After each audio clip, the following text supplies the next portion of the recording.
Hi, this is Eric Mersch, partner at FLG Partners, back with a short video on how chief financial officers can use ChatGPT in their jobs.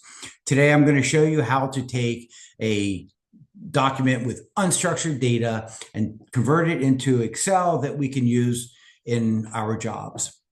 So what I'm doing here is I'm creating a comparable company analysis from an HTML document, and I'm going to have the ChatGPT put all of the data for 2 years side by side into a single worksheet. And this will help us when we update our comps when we get the information. I'm going to start the analysis here, and because it takes some time, I'll go back and explain.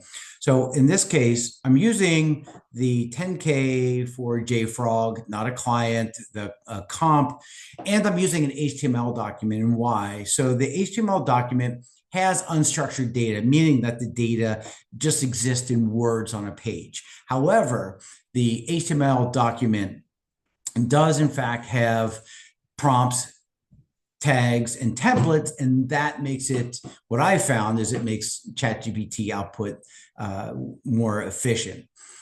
So what's happened here, it's read the document, it's gone through the prompt, and it says, I've created a template in Excel to organize the extracted data. You can download it here.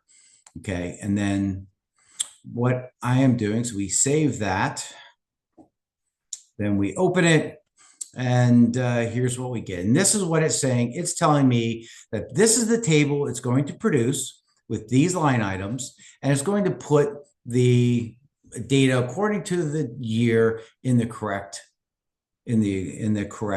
format. So what I want to do, I'm going to tell it to populate the table with financial numbers. I find that the more we ask it to do, the more complicated the prompts become. So here's what it's saying. I found the relevant information in the SEC 10K document, which is really fascinating. Let that sink in. It's reading the document, and it's learning about the document, and it's identifying the data that I have asked it to extract. So we're still in the process of ChatGPT going through. It's identified the structure and it's creating the table. Okay, so here it says the table has been populated with the extracted data per my prompt, and it's create the Excel file here.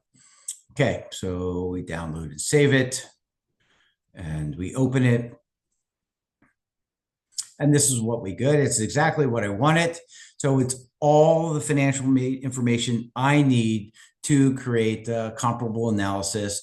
And because it has years, 2 years, I can do sales efficiency, I can do a year-over-year growth, I can do rule of 40 and all of that. So fascinating. I keep learning more about this. I encourage you to, and also reach out to me with any questions. Thanks for listening and have a great day.